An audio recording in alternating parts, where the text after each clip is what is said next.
BSP के national coordinator Akash Anand अपनी शादी के बाद फिर से एक्टिव मोड में आ गए हैं। आकाश आनंद ने अपनी जनसभाओं का दौर एक बार फिर से शुरू कर दिया है। स्क्रीन पे जो तस्वीरें आपको दिख रही हैं वो हैं करनाल की। हरियाणा के करनाल में आकाश आनंद ने एक बड़ी जनसभा को संबोधित किया।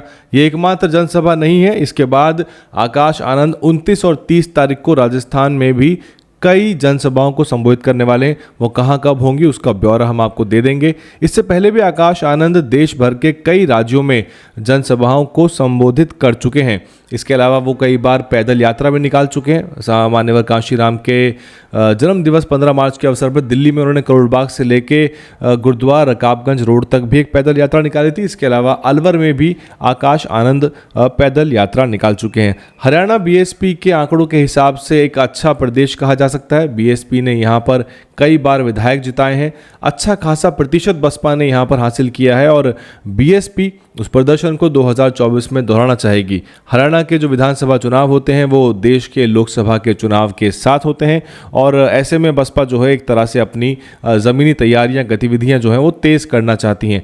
आकाश आनंद आमतौर पे चुनाव से काफ़ी पहले कई राज्यों में रैलियां करते हैं। इस रैली को भी उसी परिप्रेक्ष्य में देखा जा सकता है। इस रैली में आकाश आनंद ने अपने संबोधन में सरकार पे हमले बोले, बहन मायावती के 4 बार के कार्यकाल की जो उपलब्धियां हैं उनको गिनाया, साथ ही साथ बाबा साहब मान्यवर कांशीराम के महत्वपूर्ण योगदान को भी रेखांकित किया। तस्वीरों में आप देख सकते हैं किस तरह से वो एक फ्री अंदाज में प्रोटोकॉल के बिना लोगों के साथ सेल्फी लेते नजर आए। कार्यक्रम के बाद उनके मंच पे काफ़ी भीड़ हो गई, जो कि आपको अमूमन बसपा की रैलियों में देखने को नहीं मिलेगा। और तस्वीरें जो स्क्रीन पर आपको दिखा रही हैं वो ये कि एक छोटा सा रोड शो भी वहाँ पर अपने आप ही हो गया, क्योंकि जिस तरह से वो वहाँ निकल रहे थे और लोग उनको तस्वीरें भेंट कर रहे थे बाबा साहब की और बसपा के फ्रेम्स भेंट कर रहे थे। लेकिन वो सनरूफ से जैसे ही बाहर आते हैं तो उनको मीडिया के साथ साथ उनके जो समर्थक हैं वो पूरी तरह से घेर लेते हैं और एक मंच से निकल के एक लंबा एक रोड शो के रूप में अख्तियार ये कर लेता है।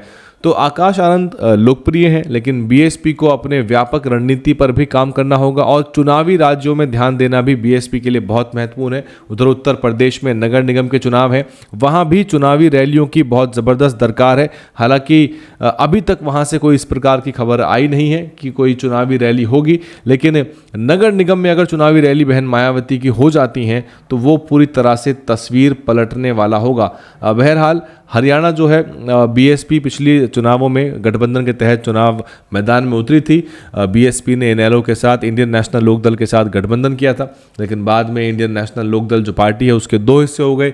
जननायक जनता पार्टी एक हिस्सा बन गया। दुष्यंत चौटाला जो है वो अपने कुछ विधायक जिता के बीजेपी के साथ शामिल होकर सरकार बना ले गए और इसीलिए बाद में वो गठबंधन टूट गया। हालांकि राजकुमार सैनी की जो पार्टी है लोकतंत्र सुरक्षा पार्टी, उसके साथ बसपा गठबंधन जो था वो चलता रहा और बीएसपी ने उस गठबंधन के तहत जो है उनको लोकसभा चुनाव में प्रत्याशी भी उतारा। फरीदाबाद में जो रैलियां हुई थी उसमें आपको लोकतंत्र सुरक्षा पार्टी और बसपा के जो झंडे हैं वो साथ साथ अवश्य ही नजर आए होंगे।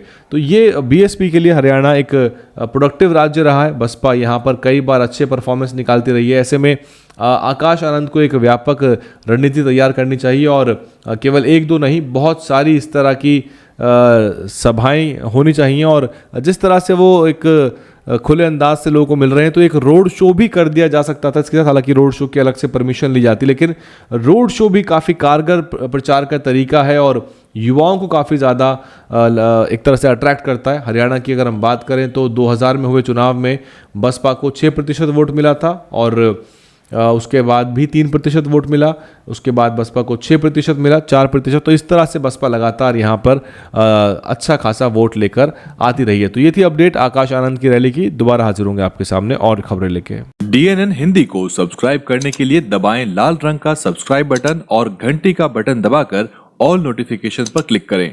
चैनल को जिंदा रखने के लिए नीले रंग का ज्वाइन बटन दबाकर चैनल को आर्थिक सहयोग करें।